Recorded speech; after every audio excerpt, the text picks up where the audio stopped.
So next in the control system, we are studied about the root locus. Okay, root locus is the very important question and will definitely come in your exam, right? So I'm teaching you with the example. Like suppose they have given show the root locus of the system, and they have given you the system g of s h of s is equal to k divided by s into s plus 3 s plus 6. Okay, clear? So in this we'll have we follow certain steps for every case. So solution is step number 1, we have to obtain the number of poles and we have to obtain number of zeros, correct? So number of poles we can denote it with the help of the denominator, and number of zeros we can do it with the help of numerator, right? Remember, if we want to calculate number of poles, then it would be s is equal to 0, then s plus 3 is equal to 0, then s plus 6 is equal to 0, right? So how many poles do we have? 0 and 0. From this, s plus 3 is equal to 0 means s would be equal to minus 3, and s plus 6 is equal to 0 means s is equal to minus 6. So basically we'll have three number of poles. One of the pole is 0, one of the pole is minus 3, and another pole is minus 6. Got it? Next we need to calculate number of zeros. Number of zeros we can denote it by the numerator. As you can see, there is no s value in the numerator, so number of zeros is 0 only. Got it? So basically this is the type 1 case. In this we are having real poles available, correct? So step number 1 we have done. Step number 2. Step number 2 is we have to draw root. We have to draw a diagram based on poles and zeros which we just calculated. Got it? On the x-axis we'll have plus sigma and minus sigma. On the y-axis we'll have plus j omega and minus j omega. J omega, j stands for the imaginary axis, right? So we want to show the poles and zeros in the diagram. If you remember, zeros are always represented by the circle and poles are always represented by the cross, right? So let us consider first we'll denoted the poles. Poles is how much? S is equal to 0, minus 3, minus 6. So let us consider 0 point would be here, minus 1 here, minus 2, minus 3, minus 4, minus 5, minus 6. Correct? So 0 is here, so we can mark it cross here. Then minus 3 is here, we can mark it minus 3 cross here. Then we can mark it as minus 6 cross here. Got it? And as there is no 0, but if there is 0, then we can denote it by the circle. Correct? Now move towards the step number 3. We have to find the real axis loci. How we can find the real axis loci? We'll start from the 0. Okay. From C, we have to do numbering like it's a 0, then it would be 1, then it would be 2. So if we are moving from even number to the odd number, okay, then we'll have real locus on this. But if we are moving from odd number to the even number, then we don't have real locus to it. Okay, again we are moving from even number to the odd number, so in this case it would be the real locus. So basically in this part real locus will be formed, and in this part real locus would be formed. Okay, If suppose we'll get across the value across no real locus, then we'll ignore this case. This will you get to know about in the next steps. Okay, again I am repeating my points. If we are moving from even to odd, we should move from even to odd number. Then it would be real locus. Real locus means RL. If we are moving from odd to even, then it would be no real locus, that is denoted by NRL. So we need real locus. That's why I highlight the real locus part. Understood? Okay. Now the step number 4, we have to find number of asymptotes and their angles. Okay. So we'll have formula based on this. What is the formula? First, we need to calculate number of asymptotes. Number of asymptotes is how much? That is pole minus 0. How many are the number of poles? 3. Zeros are 0. So, number of asymptotes is 3, right? Next, we need to find out their angle. Angle is represented by beta, and its formula is beta of x is equal to 2x plus 1 divided by p minus z 180 degree. Got it? So x is basically, it will vary from like how many are the number of poles, how many are the number of asymptotes, 3. So it will vary from 0 to 1 up to p minus z. Got it? Like 0 to 1 to like this. P minus, basically it's a p minus z minus 1. So x would be equal to 0, then we'll have 1, then 3 minus 0 minus 1 is how much? 2. So we'll have 3 number of asymptotes. First we'll calculate the value at 0, then we'll calculate the value at 1, then we'll calculate the value of 2. So this denotes that up to how many numbers do we need to take it. Got it? Okay. So if I'll put the value of x is equal to 0, so it would be 2 into 0, right? Plus 1 divided by p minus z. P is the 3 and z is 0, so it would be 3 multiplied by 180 degree. Similarly, we'll have beta 2.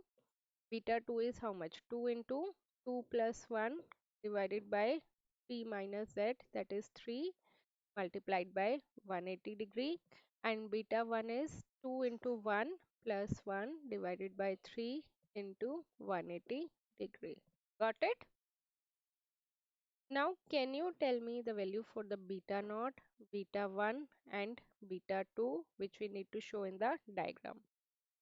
Now after calculation, beta naught is equal to 60 degree, beta 1 is 180 degree, beta 2 is 300 degree, right? Next we move towards step number 5. Step number 5, we have to calculate centroid. So for centroid we'll have formula. Centroid is denoted by sigma c, and what is this formula? That is summation of real part of poles of OLTF. OLTF means open loop transfer function minus summation of real part of zeros, okay, of OLTF divided by P minus Z. So what would be the value of real parts of poles? We just calculated above. That would be one of the pole is 0, right? Another of the pole is minus 3. Another of the pole is minus 6. Then real part of 0, zeros is not there. So that would be 0 divided by P minus Z. P is the number of poles is 3 minus 0. Correct? After solving it, we'll get the value is minus 3. So basically sigma C will get it as minus 3. Understood? Okay. Now we have to draw these two things in the graph, right? So as they said, the sigma c in that is the centroid is -3. So we need to start it from the -3. -3 is this one. Okay.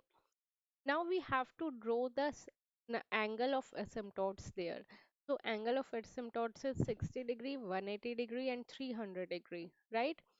So like you have to use your protector proper, then draw a 60 degree angle over here. Okay.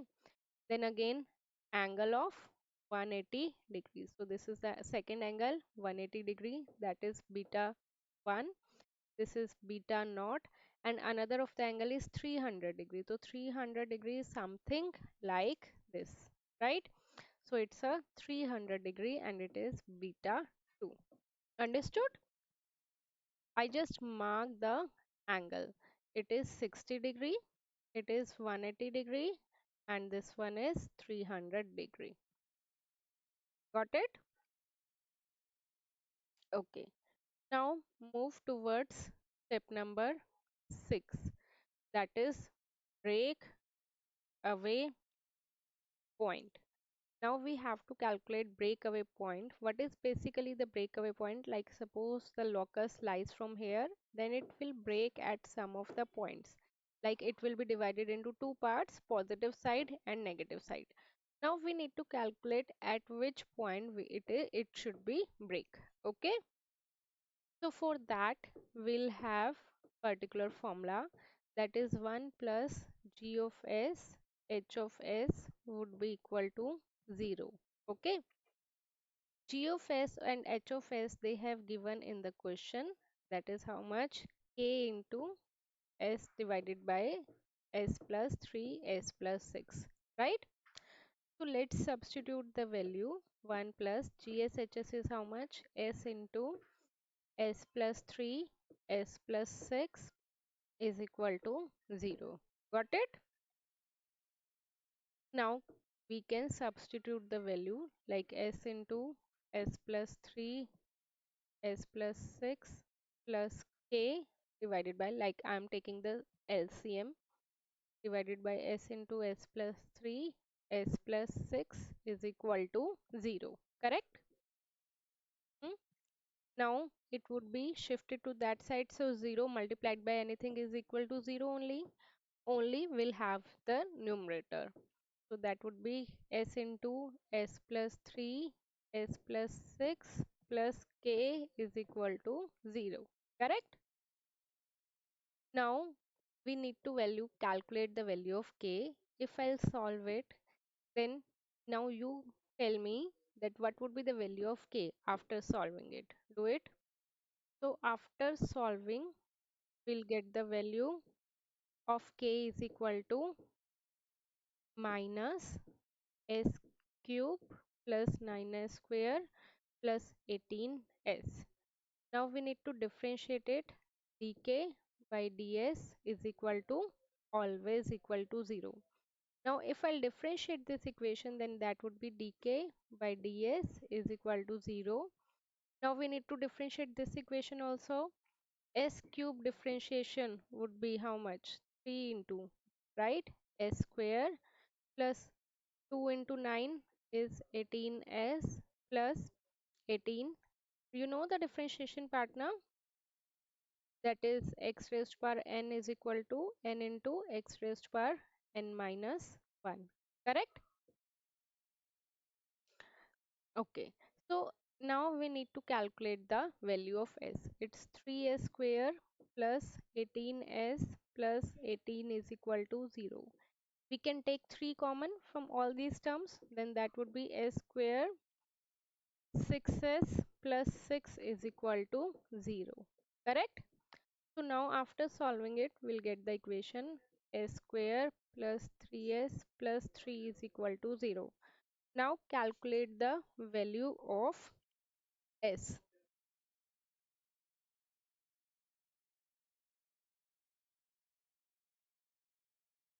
Now after solving the value, we'll get the value of s is equal to minus 4.73, right?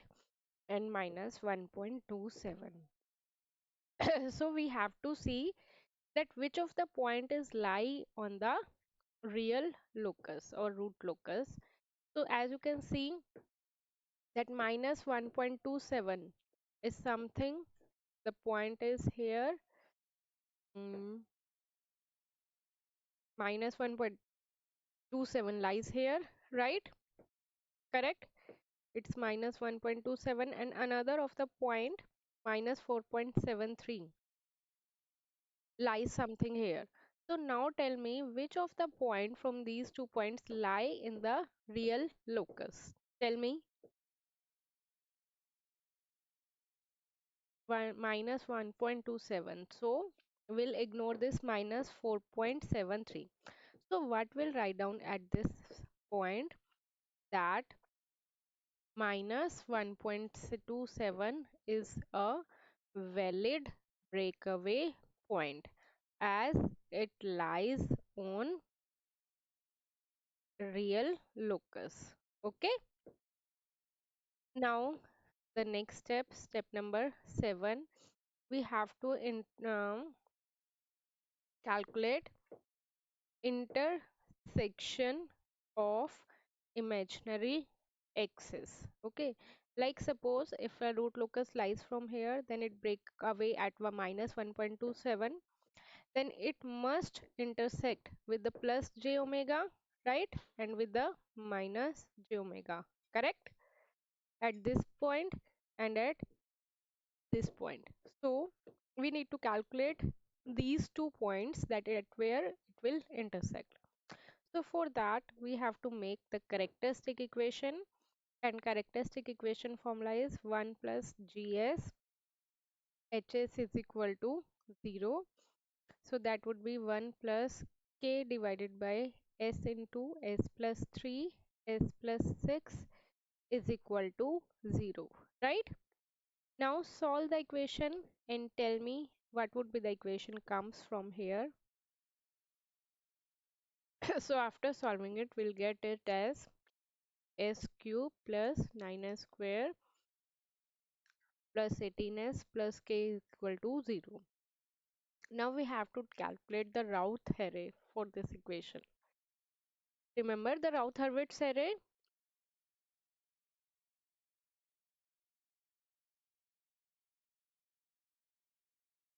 Okay, see this. So s cube starts with s cube, s square, s1, s0. Okay.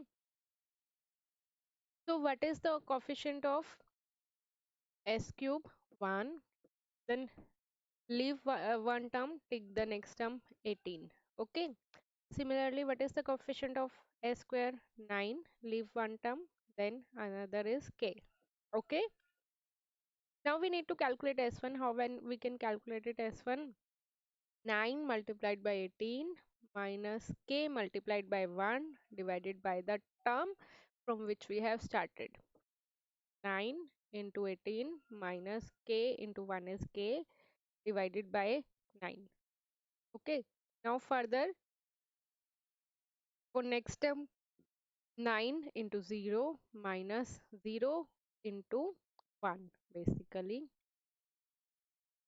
divided by the term which we have started. Again it's a 0 only. Then again we'll do the same procedure. After solving it, 9 into 18, what we got, it's 162 minus k divided by 9, 0, and above term is 9k 118. Now we'll do the same procedure.